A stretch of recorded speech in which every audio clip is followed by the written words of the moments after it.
àlàáfíà tó pọ̀ là ń tọrọ.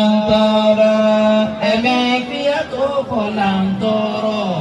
Àlàáfíà tó pọ̀ là ń tọrọ. Ẹ̀mí gígùn tí kò ní kú. Ẹ̀mí gígùn tí kò ní kúrú. Gbàdúrà tí kò ní dúró. Gbàdúrà tí kò ní dúró.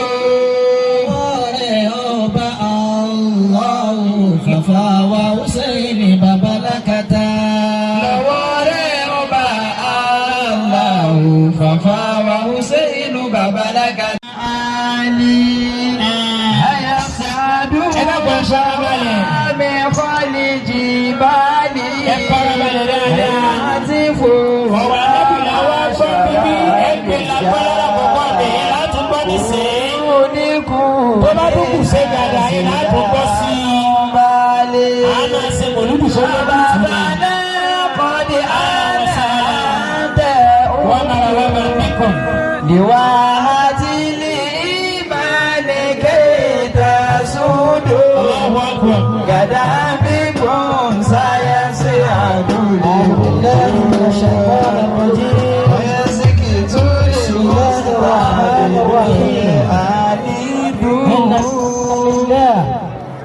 نحمده ونستعينه ونستغفره ونستهديه ونتوب إليه ونعوذ بالله من شرور أنفسنا وسيئات أعمالنا آمين إنه من يهده الله فلا مضل له ومن يضلل فلا هادي له وأشهد أن لا إله إلا الله وحده لا شريك له وأشهد أن سيدنا ونبينا وأشرفنا محمدا عبده ورسوله صلى الله عليه وسلم. أما بعد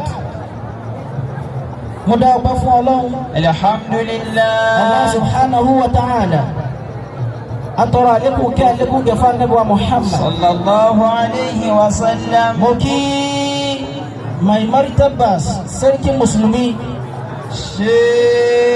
bàbá aláǹgbọ́wá wa ní gbogbo ilẹ̀ tá a wà yí pátápátá ní ìkàlẹ̀ bàbá wọn lọ́la wọn bàálù lọ́rin gbogbo bí a bá ti rí wọn láwà ní àṣẹ́kà álìmì láàrí ẹ̀dàpẹ̀já ní ṣe ẹjá ní ṣe ẹjá ní ṣe أدام الله حياتكم آمين وحفظكم آمين وزادكم نورا من عنده آمين وفضلا منه آمين مكيب بابا أمام ونقما أدام الله حياته لك ومكيب بابا بابا لا تكونتو Adama Allahu hayata. Tí mo ti wà ń kékeré dédé súrà bí mo ṣe mọ̀ wọ́n náà nìyẹn. Ọlọ́mọṣẹ́ àjẹ́ tún pẹ́ sí. Mo fi àwọn bàbá wa lé ẹlẹ́mọ̀ṣọ́. Ọlọ́mọṣẹ́ àjẹ́ rí yín pẹ́. Mo fi bẹ́ẹ̀ kí àwọn bàbá wa khalifa wa láti ìdí sí. Adama Allahu hayata. Mo kí àwọn bàbá wa tí wọ́n jókòó tì wọ́n. Àwọn bàbá wa Sheikh Idris. Allah láti agbóọba àwọn ni wọ́n bá àjárí yẹn pẹ́sà. Mo wá kí àwọn ṣéèkù mi, àwọn àlùfáà mi, Murshidi wa azizun ala qalbi man uhibbuhu bikulli ma ta'nihi kalimatu al-hubb.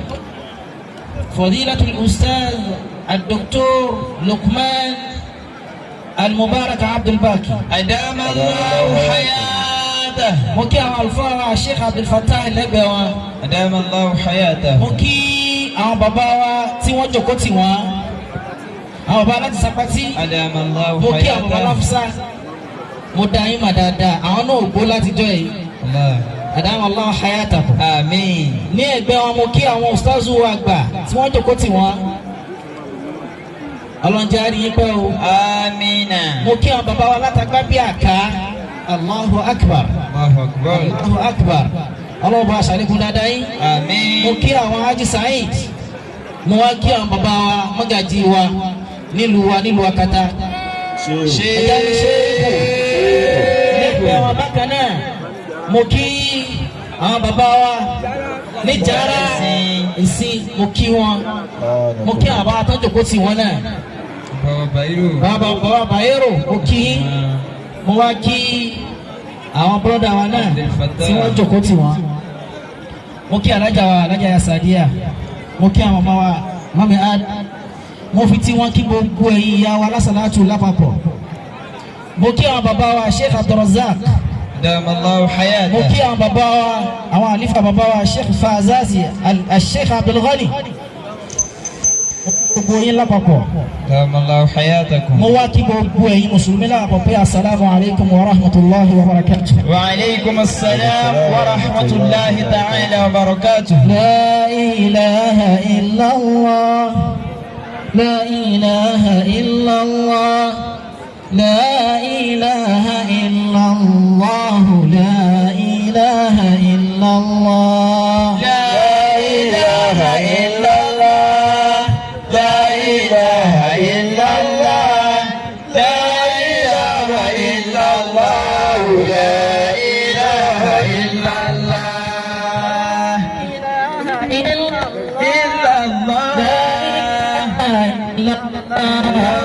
la ilaha illallah la ilaha illallah la ilaha illallah la ilaha illallah la ilaha illallah. bàbá wa Sheikh Hussein أدام الله دولتكم وحفظ الله حضرتكم وحفظ الله حضرتكم بحب الله للقرآن لكم وسرادكم. لا إله إلا الله لا إله إلا الله لا إله إلا الله لا إله إلا الله. ألا في أفاوى شيخ حسين أدام الله دولتكم أدام الله دولتكم وحفظ الله حضرتكم وحفظ الله حضرتكم وحفظ الله أدرتكم وحفظك للقرآن لكم وزرادكم أخوى شيخ حسين أدام الله دولتكم وحفظ الله حضرتكم بحفظ الله للقرآن لكم وزرادكم. لا إله إلا الله لا إله إلا الله لا إله إلا الله لا إله إلا الله. وحفظ الله للقرآن لكم وذراريكم. لا إله إلا الله لا إله إلا الله لا إله إلا الله لا إله إلا الله. àlàáfíà tó kọ̀ látọ̀ ẹ̀mí kíkí kò ní kú gbígbàdúrà tí kò ní dúró lọ́wọ́ ẹ̀ ọba Allahu Fafawa Hussein babalakata. àlàáfíà tó pọ̀ là ń tọrọ ẹ̀mí gígùn tí kò ní kúrú gbígbàdúrà tí kò ní dúró lọ́wọ́ rẹ̀ ọba Allahu Fafawa Hussein babalakata. àlàáfíà tó pọ̀ là ń tọrọ ẹ̀mí gígùn tí kò ní kú gbígbàdúrà tí kò ní dúró lọ́wọ́ rẹ̀ ọba Allahu Fafawa Hussein babalakata. أستودعك يا رب يا ربي أمانته ودنياه وأستودعك يا ربي أمانته وأستودعك يا ربي النبي صلى الله عليه وسلم صلى الله عليه وسلم بفي في كله هو أن أستودعك الله سبحانه وتعالى وفي كي يسوع وأستودعك يا ربي ojúkìní ilẹ̀ fún Ọlọ́run ọba mi. ẹrù ọrùn àwọn àfáwápọ̀ amanatahu wa duniyahu. ìgbà fipá máa bàbá wa lákàtà mo jùlẹ̀ fún Ọlọ́run kó bá mi mójútó ayé wọn mo jùlẹ̀ fún Ọlọ́run kó bá mi mójútó gbogbo ẹ̀kọ́ bá ń ṣe dáadáa. fọlá tó sì dáná akhiratahu. ìgbẹ̀yìn àwọn bàbá wa Ọlọ́run dákun méjì ó bàjẹ́ bí ti ṣe ń da fún wọn láti sin ibẹ̀ náà ni ó ṣe jó da fún wọn tí wọ́n fi lò tán. fọlá tó fún sí dáná akhiratahu. ọlọ́run marimahu. gbogbo tí wọ́n sì ń fẹ́ lọ́dọ̀ Ọlọ́run bá tó Ọlọ́run bá kọ́ bá wà lọ́wọ́ sí kò ń jẹ́ kí wọ́n ní. La ilaha illallah.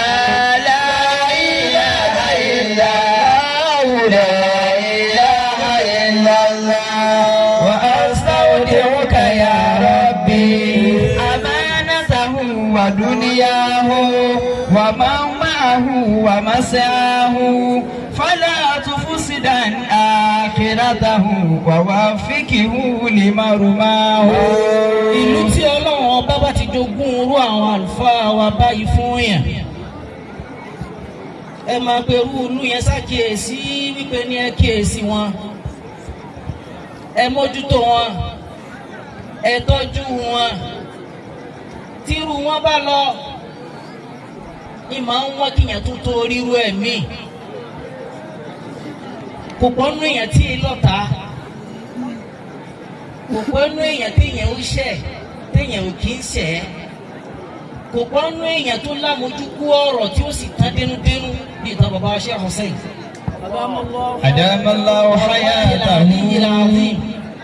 àwọn ọ̀gá mi Professor Jimba àárọ̀ lálọ́mọ wọn ni ó ṣe ìyàwó ní Kaduna mo ti wá wà ń Kánò kí tó ṣẹlẹ̀ pẹ̀lú ọ̀rọ̀ pósítà bíi kẹ̀kẹ́ mo ní nígbà tí àwọn Dr. Hakiki Adamallahu hayatahu. Adamallahu hayatahu. mo ní àyè máa bí ìṣèpá Professor Jimba sọ̀rọ̀ wọ́n gbọ́dọ̀ lọ sílé.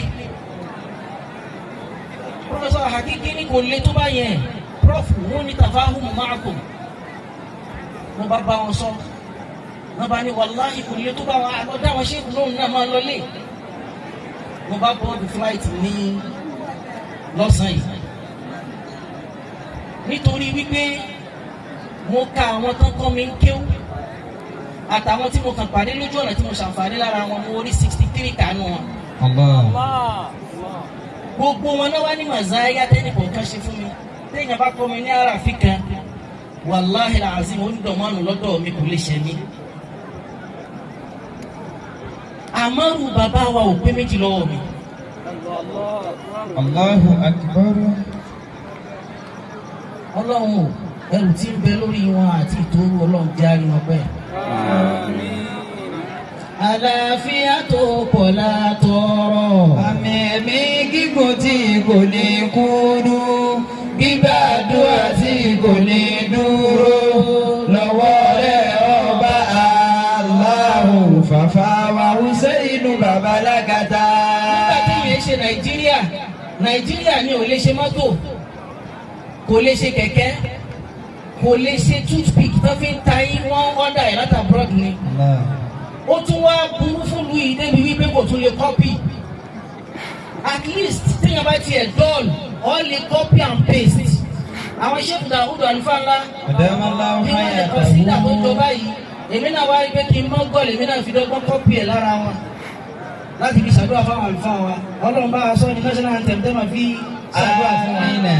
àlàáfíà tó wàlá tọrọ ẹ̀mí gígùn tí kò ní kúrú gbígbàdúrà tí kò ní dúró lọ́wọ́ rẹ̀ ọba Allahu fàfà wa Hussein bàbá lákàtà. Adamallahu hayatahu.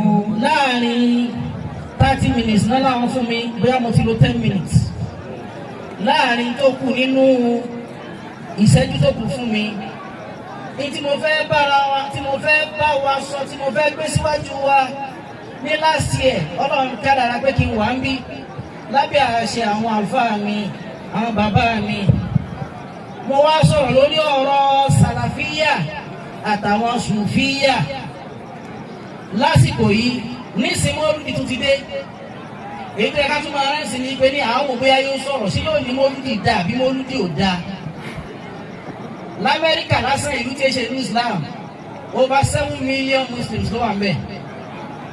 Ní Indonesia Indonesia population now is 231 million. Ẹ lè máa confirm ẹ̀ bẹ́ẹ̀ lórí Google immediately now. Ní Maldives 100% Muslims. Saudi Arabia Muslims. Mauritania 99.9% Muslims. Tá a bá wo iye òǹkà gbogbo olú Islam láyé àti Nàìjíríà tó fún wa ní 53% of Muslims. Actually àjù bẹ́ẹ̀ lọ. We are more than 70% nínú statistics. That's a fact. But kí àwa Mùsùlùmí tá wà láyé lẹ́nìí, àwọn àjọ sọ pé we are 1.8 billion Muslims around the world. In the entire globe. Ayé tá ń lò yìí Muslim tó wà ń bẹ àwọn kan ní 1.8 billion ni but ẹjẹ́ ni we are 2 billions 2 billions èèyàn orí tó ń pé àti ìrírí conclude lórí pé ṣé mọ́lúdì dá àbí mọ́lúdì ò dá kí lè mẹ́fà discuss yẹn pẹ̀lú ìwọ sí. ìwọ tó ti ṣe mọ́lúdì rẹ lọ jẹ́jẹ́ bí mo wí ọ̀ ní gbọ́ sàràfíà tó ní bá ń ṣe mọ́lúdì bí mo wí ò ní gbà mọ́ wàá mọ́lúdì ìwọ máa ṣe mọ́lúdì rẹ lọ. Khalas.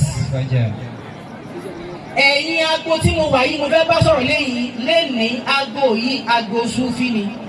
Mo dẹ̀ wí last year last to Salafiyyan wala Sufiyyan. Wọ́n ṣe Sufi wọ́n ṣe Salafi. Lẹ́yìn yìí ẹ wá jẹ́ àjọ wọra wọ ẹ̀yẹ Sufi irú tó ìwọ tó o bá ti wọnú kàtígórì tí mo fẹ́ kà yìí o kọ́kọ́ sí lẹ́wù kan bá o sọ̀rọ̀ náà as a Sufist. Tó bá lòun ṣe Sufi tó o sínú tí mo fẹ́ sọ yìí. Tí wọ́n kà á lẹ̀ ní criterias tá a máa fi mọta ní Sufi tí ò bá ti sí lára rẹ̀ ìwọ kọ́kọ́ sínú àwọn tí wọ́n jọ máa sọ̀rọ̀ tó o bá wá ṣẹ̀ṣẹ̀ wá ń bẹ̀ ló ṣẹ̀ wá kàn ń pè ní iṣẹ́ Sufi wá dáa àbí Sufi ò dáa. Tó o bá mú eléyìí ní fi ọ̀rọ̀ ara mi bá sọ̀rọ̀ èyí ń sọ̀rọ̀ pẹ̀lú Al-Qur'an èyí ń sọ̀rọ̀ pẹ̀lú hadith Ànábì sallallahu alaihi wasallam àti ọ̀rọ̀ àgbà àfáà Sufi àfáà Tìjàníyà.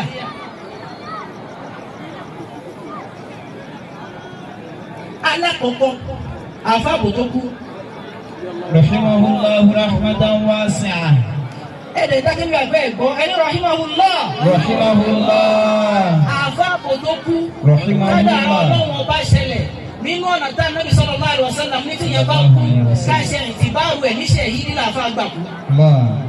Àwọn kàràmọ́ ti wá pọ̀ nù gbèsè ayé àfáà yẹn gan tó kọjá àlà. Ẹ jẹ́ ìgbàgbẹ́ wọlé.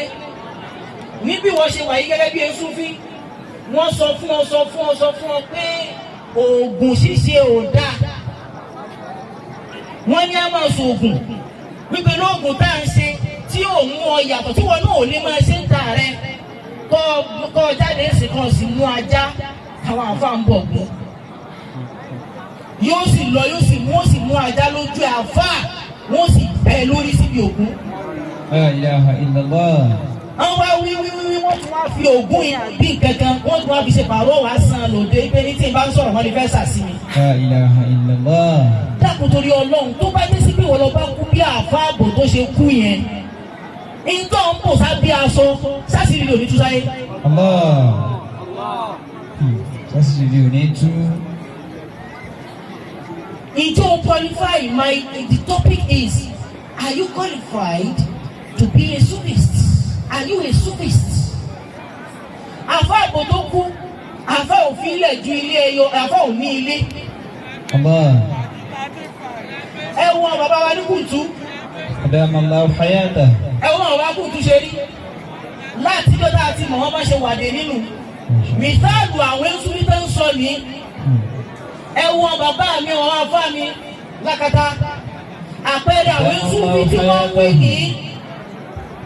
àwọn tó lè bá sọ̀rọ̀ tó lè bá discuss níbi ẹ̀wọ́ sórí tébù kí lè gbé dání ẹja jọ wò ó tí sàlàfíà náà bá wọn sọ̀rọ̀ táwọn náà bá sàlàfíà sọ̀rọ̀.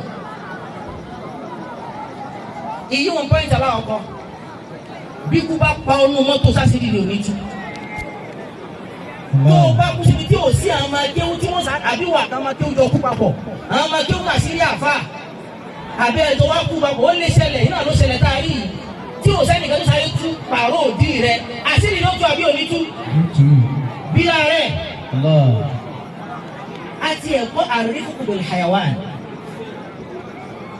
akọ́nu akhlaq nínú mukarram Sheikh Adam ọ̀rọ̀ tí Sheikh Adam yẹn ó di wá sí i. tí n bá rí báyẹn ṣe Sheikh Adam wọn pé akbar ẹni tí àwọn èèyàn ṣe àbòsí fún jù láyé Sheikh Adam yẹn.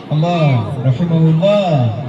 ó lójú ọ̀nà téèyàn máa ń bá Sheikh Adam téèyàn máa ń bá àfa tán téèyàn àwọn èèyàn fi bá wọn tán ọmọ kéwú èèyàn bá yẹn tán ni ọmọ bíbí èèyàn bá yẹn tán ni àwọn ìbákan gbogbo ọ̀nà téèyàn fi ń bá yẹn ṣe tí àwọn èèyàn fi ní ẹ̀ka lára Sheikh Adam tí ẹ̀ ní rí ẹnìkan nínú wọn tó sábà fún Sheikh Adam. àmọ́ títí yìí ọ̀rọ̀ odidi ọ̀rọ̀ ni kò ṣeé máa jáwọ́ ní ọ̀rọ̀ ẹ̀. nínú àrífùkù bil hayawan nínú mukarram Sheikh Adam tá máa ń kú iná ní o.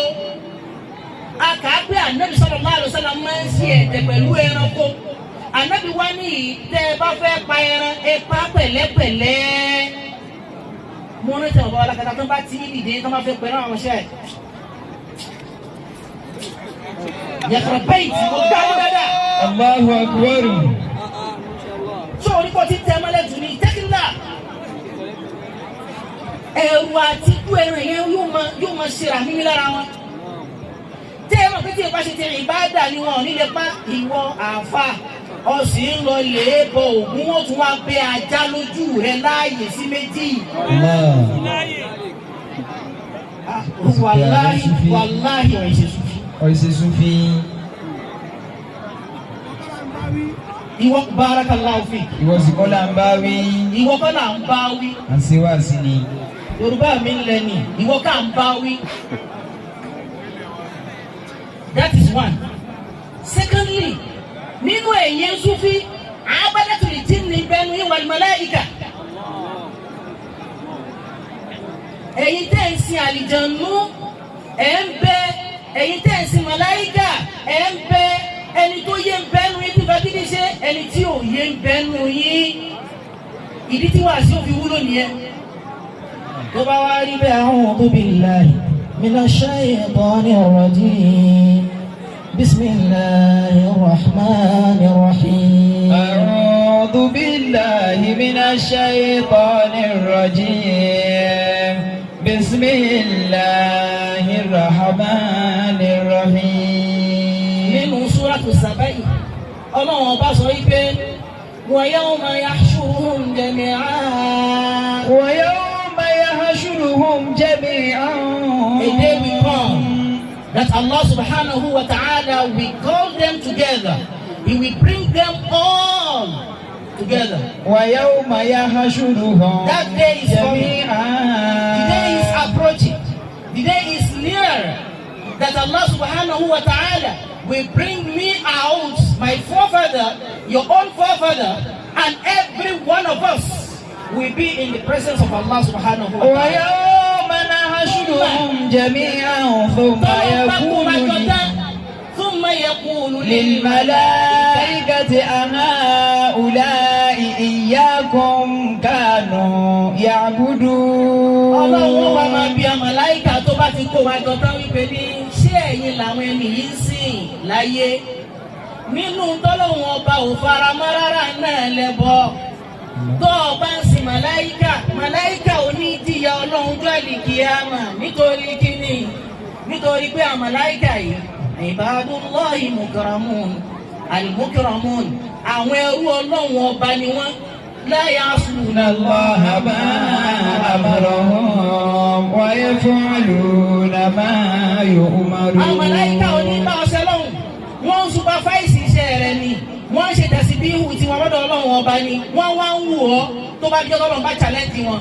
èyí tẹ́ ẹ máa ń tọ́ sọ fún ẹgbẹ́ ní ọkọ̀ ọ̀háníyà ni ọ̀wá lọ kókó àlìjànú orúkọ màláìkà ni wọ́n ń pè orúkọ màláìkà tó ń pè yìí tó bá dijọ́ ìlìkì àmọ́ náà màláìkà yẹn ò ní dá olóhùn gbogbo tó ń rí pátápátá àlìjànú ni mo wá fún ọ. Yaqulu lil malaikati. Al-Qur'ani ní sọ àwọn màláìkà wa máa sọ fún Ọlọ́run ọba wípé. Qalu subhanaka anta waliyyuna min dunihi. Wọ́n ní subhanaka, all glory belongs to you Allah. Anta waliyyuna min dunihi. Anta waliyyuna min dunihi. You are our protector. You are our protector and not them. We do not seek protection from them. Béèrè kan sọ wá yìí. Ìwọ ló ń sọ wá. Ìwọ ló dá wa.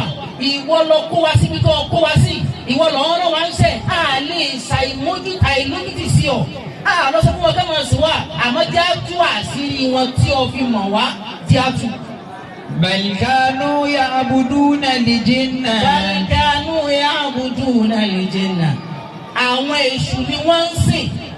Ìlú fi fà á tí ó fi rọrùn fún ẹ. Kọ́ lọ lè máa bọ̀gún. Kọ́ lọ lè máa bọ èṣù. Kọ́ tún máa mú nǹkan míì mọ́lọ́hún. Tawhid. Ká mọ́ lọ́wọ́ ọba lọ́kàn. Ká gbọ́ lọ́wọ́ ọba lọ́kàn. Gbogbo ẹ̀yin tẹ́ ń sọ àwọn àfáà wa ló kọ búnú ẹ̀yàn méṣù fi ẹbẹ̀rù Ọlọ́run. Bal kanu ya'buduna al-jinna. Bal kanu ya'buduna al-jinna. Ọ̀pọ̀lọpọ̀ wọn ìwọ Ọlọ́run ọba àwọn àlìjànú ni wọ́n ń pè kì í sà wá. Aktharuhum bihim mu'minun. Wọn ò gbà wọ́n Ọlọ́run ọba gbọ́. Wọn ò gbà wá náà gbọ́. Àwọn àlìjànú yìí tí wọ́n jọmọ lẹ́yìn èṣù. Àwọn kèfèrí nínú wọn ni wọ́n gbàgbọ́, àwọn ni wọ́n ń tẹ̀lé. Fal-yawma la yamliku ba'dukum li ba'din naf'an wala darra. Ẹgbọ́n tó náà bá wí.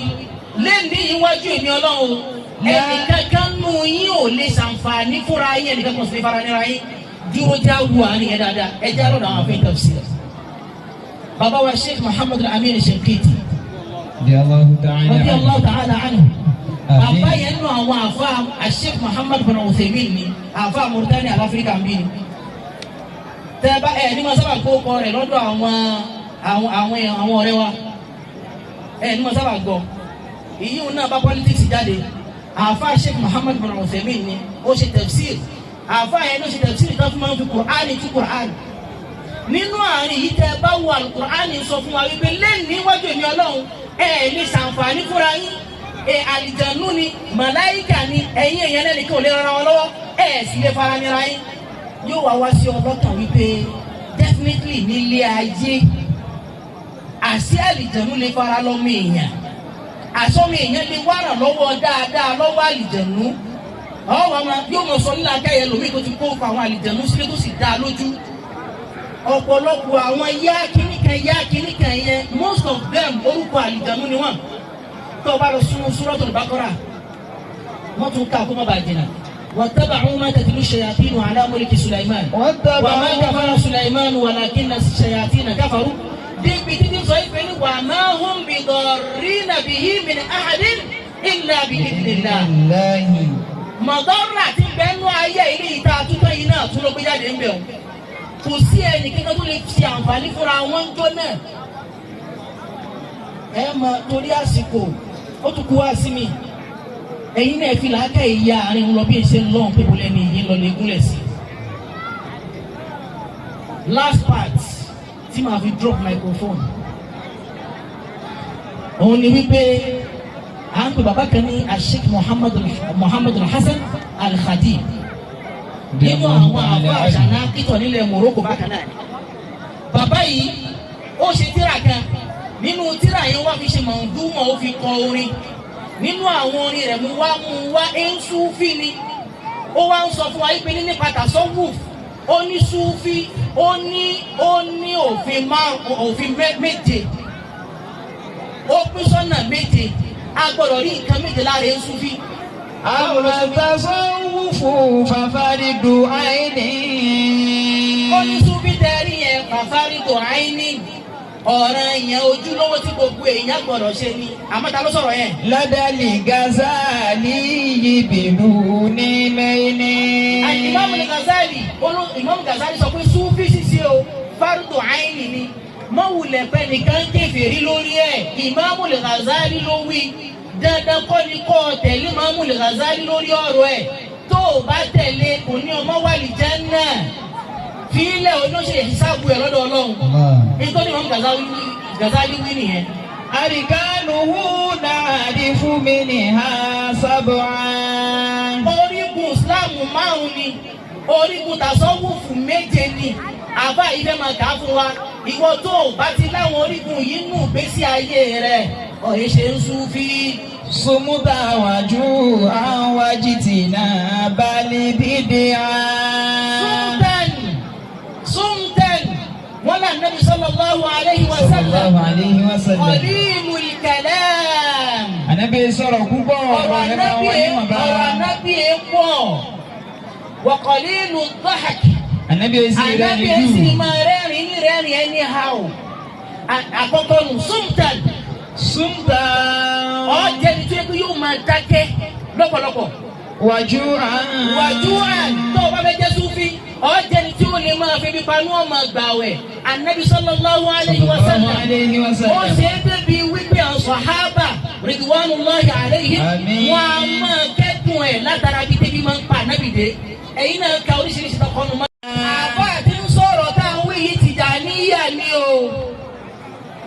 Ó lọ́lá kọ̀ọ̀kan ni pé Sumtan ọmọ dákẹ́. Wàjúhàn. Ẹ bá bẹ́ẹ̀ wo Súfí náà ṣàbábẹ́ máa fa Rauf. Ẹ lọ wò ìgbésẹ̀ ayé àfa Rauf. Allahu Akbar. Ẹ̀rí Sumtan ẹ̀yin ọ̀dọ́ ẹja fún ilé ẹ̀xámpù ẹni tẹ́ ẹ lé ní súnmọ́. Sumtan àti àfa Rauf padà ọ̀nà microphone lójú padà ńlá inú bá Rauf sì padà rí. Bàtí mo dé láti Malaysia tí mo bá Rauf ń sọ̀rọ̀ mo ní àfa Rauf. Allahu Akbar. Adamallahu hayata. Sumtan ọ̀ lè dákẹ́. Wàjúhàn. Ọ̀ fi pípanú ẹlẹ́ẹ̀kẹta wájú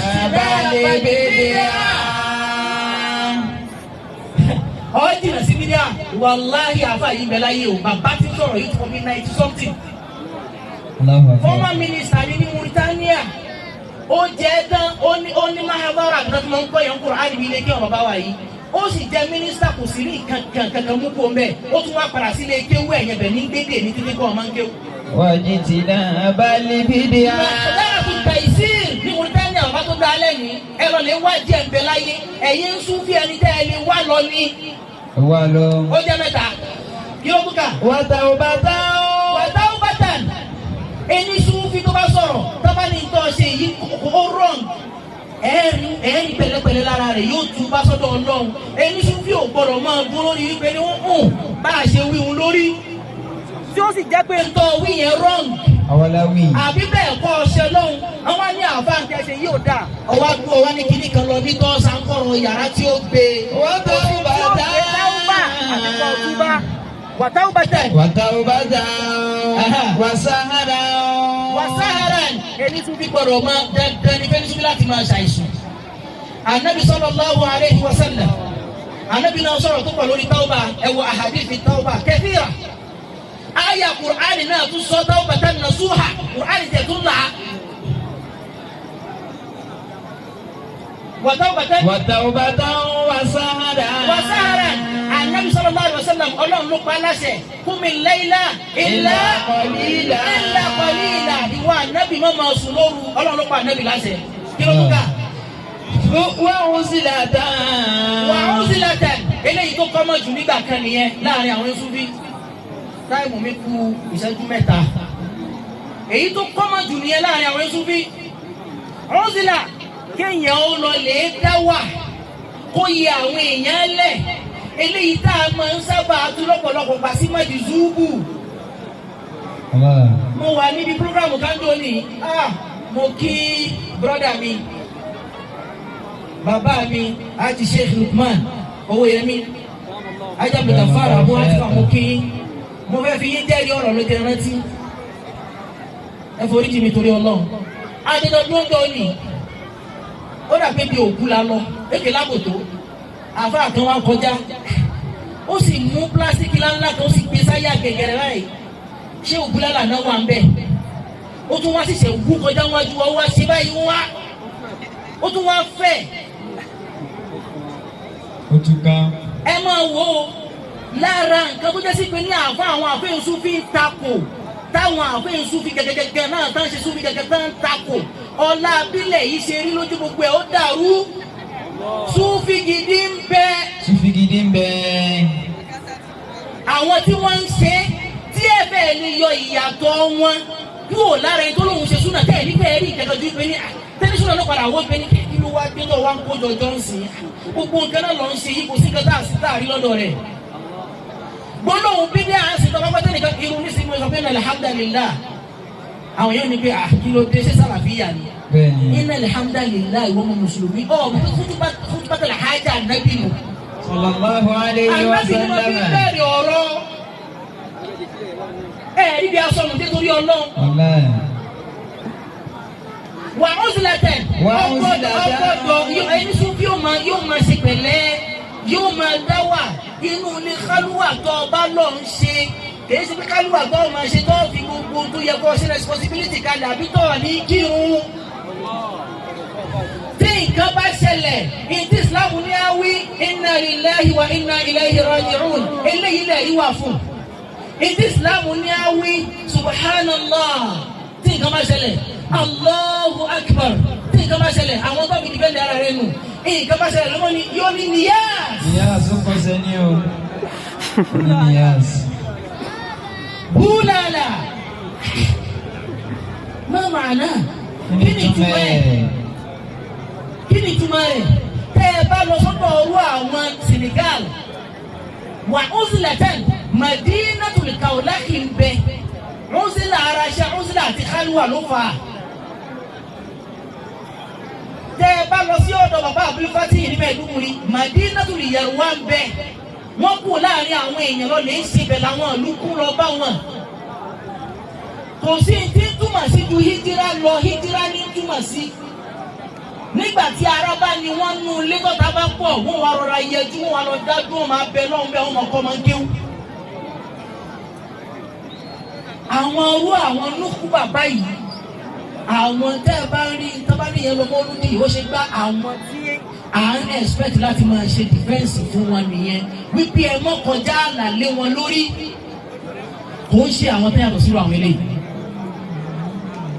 gbogbo ẹni tí ò bá ti sínú tí àáfà yìí kà yìí nígbà tó ka gbogbo ẹ̀ tó ka Kálúwà ní méjèèjì nígbà tí àáfà kan wá fi sí àáfà yẹn wá fi ẹlẹ́ẹ̀kẹ́ Wàsàdà shaykhuna Al-Yadali Thamina. Al-Yadali nínú àwọn àáfà Maghrib tó yanjú ni òun náà wá fi ẹyọ kan sí tóbi jẹ́ mẹ́jọ ẹyọ kan tó ń fi sí ni pé Tẹ́kí wà ní ìdáhì sórí àwọn báyìí náà. ẹ gbọ́dọ̀ ní kó bẹ̀rù Ọlọ́run. Tẹ́kí wà ní ìdáhì dọ́hìnà wà bọ́tìnà. báwo ni yóò ṣe máa lóhùn ṣe súnfí ìfẹ́ ànábì ìlú nínú ikú fi péré ní súnfí tí ó wà bọ́bá ní pé kí ni kàní súnà ní Muhammad sallallahu alaihi wasallam tí ó máa bá nǹkan náà jàbí yóò kọ́ yìí síbẹ̀ kò ṣe wí kò ṣe justify kò ṣe sọ àfa yìí kan náà òun ló tún pín ìmọ̀ sí ọ̀nà méjì ó pérú àwọn ẹni mímọ̀ tí ẹ gbọ́dọ̀ bá tẹ́wọ̀n ìpè ní ẹni yìí tẹ́ ẹ bá bá ẹni súnmọ́ kẹ́ ẹ béèrè rìṣáàdì lọ́dọ̀ ẹ̀ kẹ́ ẹ béèrè tẹ́ńpìyà lọ́dọ̀ ẹ̀ kẹ́ ẹ béèrè tẹ́síyà lọ́dọ̀ ẹ̀ nínú àwọn mustalahatu àwọn Sufi irú àwọn tí ẹ lè súnmọ́ nìyí irú eléyìí lèmi ni kó kàn ní mùsùlùmí mọ́lúdì tá a bá ń ṣe ká fi máa receipt ká máa check ara wa ká máa túnra wa gbé dúró èrò ìpè ní bóyá ọ̀rọ̀ à ń takò ẹnìkan àtakò ẹnìkan ló kàn ní ló kàn wá kù eléyìí lèmi fẹ́ rí ni tó wà áwòlá látọ̀dọ̀ tèmi ìmọ̀ràn ní òdodo ọ̀rọ̀ sí ní àtọ̀rọ̀ lọ́wọ́ Ọlọ́run ọba subhanahu wa ta'ala kọ́lọ́hún dákun kó mọ́ṣá gbà lẹ́sẹ̀ fẹ́ nìkan kan wa. Àmín. la hawla wala quwwata illa billahi al-aliyyil azim. àlàáfíà tó kọ̀ là ń tọrọ. ẹ̀mí àlàáfíà tó kọ̀ là ń tọrọ. àlàáfíà tó kọ̀ là ń tọrọ. ẹ̀mí gígùn tí kò ní kú. ẹ̀mí gígùn tí kò ní kúrú. gbàdúrà tí kò ní dúró. gbàdúrà tí kò ní dúró. ọ̀rẹ́ ọba Allah.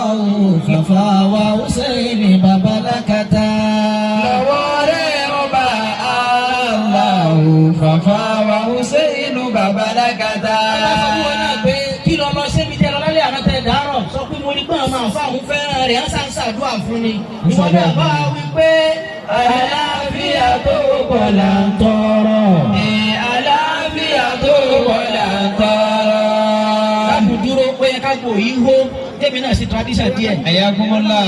Ẹ má dìde kẹ́ni kẹ́kẹ́ everybody Kí jókòó. gbogbo wa wí kádà kún. Orí àfa wa lẹ fi wá ẹ̀yin náà bá wa wí. bá wa Ẹni ṣàdúrà kẹ́kẹ́ fún ò ní wa. nírú bàbá yìí kó kẹ́kẹ́ tè lọ. Wallahi. Àwọn kìnìyàn bí tẹ̀ dé yẹn.